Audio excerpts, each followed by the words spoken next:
കുട്ടികളുടെ favourite snacks ആയ caramel popcorn എങ്ങനെയാണ് ഉണ്ടാക്കുന്നത് നോക്കാം. വളരെ കുറച്ച് ഇൻഗ്രീഡിയൻസേ ഉള്ളൂ.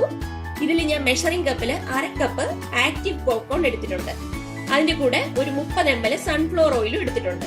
ഇനി സിറപ്പിന് വേണ്ട സാധനങ്ങൾ: 200 ഗ്രാം പഞ്ചസാര എടുത്തിട്ടുണ്ട്, ഒരു ചെറിയ ക്യൂബ് ബട്ടർ എടുത്തിട്ടുണ്ട്, 100 ml വെള്ളം. ഇത് മാത്രം സിറപ്പിനുള്ളത്. ഇത് ആക്റ്റീവ് പോപ്കോൺ ഉണ്ടാക്കാനായിട്ടുള്ളത്. എങ്ങനെയാ ഇത് ഇത്രയും ചെറിയ ഇൻഗ്രീഡിയൻസിൽ കാരമൽ പോപ്കോൺ ഉണ്ടാക്കുന്നത് നോക്കാം. ഒരു അടപ്പുള്ള ഒരു നോൺ സ്റ്റിക് പാത്രം അടുപ്പത്ത് വെച്ചിട്ട് ഗ്യാസ് ഓൺ ചെയ്ത് കൊടുക്കണം. ഇനി 30 ml എണ്ണ ഒഴിച്ചു കൊടുക്കണം.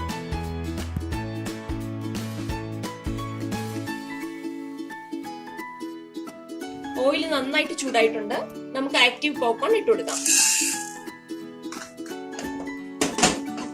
ഹൈ ഫ്ലെയിമിലാണ് ഇരിക്കുന്നത്. 2 സെക്കൻഡ് കഴിഞ്ഞ് നമുക്ക് തീ മീഡിയത്തിലോട്ട് ആക്കിയിട്ട് ഒരു ലിഡ് ഇട്ട് അടച്ചു കൊടുക്കാം. ഇപ്പൊ നമ്മുടെ ആക്റ്റീവ് പോപ്കോൺ പൊട്ടി തുടങ്ങിയിട്ടുണ്ട്. ഇതെല്ലാം പൊട്ടി കഴിയുമ്പോഴേക്കും നമുക്ക് ഈ ലിഡ് മാറ്റിയിട്ട് ഇതിനെ വേറൊരു പാത്രത്തിലോട്ട് ആക്കാം.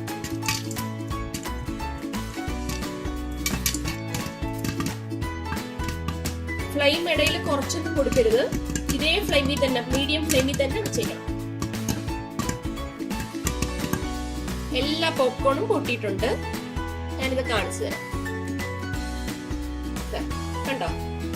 ഇനി നമുക്ക് സോസ് എങ്ങനെയാ ഉണ്ടാക്കുന്നത് നോക്കാം.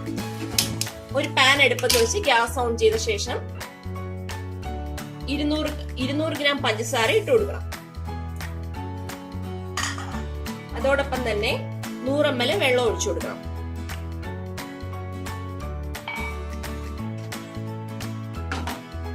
ഇത് നന്നായി തിളച്ചതിന് ശേഷം ഒരു ബ്രൗൺ കളർ ആവും. ആ സമയത്ത് ബട്ടർ ഇട്ട് കൊടുക്കണം. ജസ്റ്റ് ഒന്ന് ഇളക്കി കൊടുക്കാം.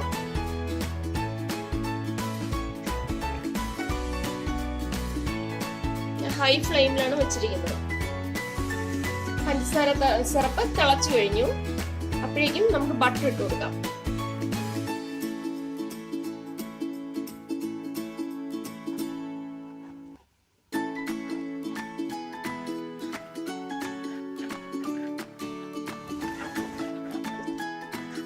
ഇനി കുറച്ച് ഫ്ലെയിം നമുക്ക് കുറച്ച് വെച്ച് കൊടുക്കാം.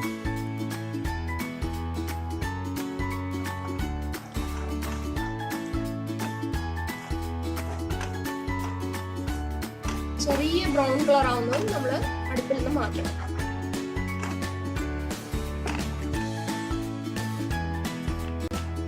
സോസ് വളരെ ലൈറ്റ് ആയിട്ട് എടുക്കുന്നേ നല്ലത്. കാരണം ഡാർക്ക് ആക്കി കഴിഞ്ഞാൽ കഴിക്കാനുള്ള ചാൻസ് ഉണ്ട്. അപ്പൊ അതുകൊണ്ട് നമുക്ക് ലൈറ്റ് ആയിട്ടുള്ള ആ സമയത്ത് തന്നെ അടുപ്പിൽ നിന്ന് മാറ്റാം. ഇത് ഞാൻ ഈ പോപ്കോണിലോട്ട് ഒഴിച്ചു കൊടുക്കുകയാണ്. ഇത് നന്നായിട്ടൊന്ന് ഇളക്കി കൊടുക്കണം.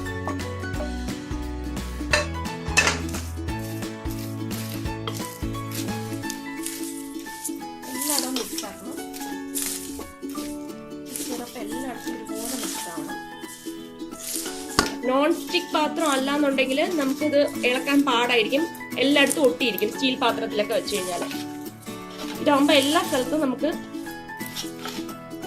കാരമല് ഫില്ല് ചെയ്യാനായിട്ട് പറ്റും.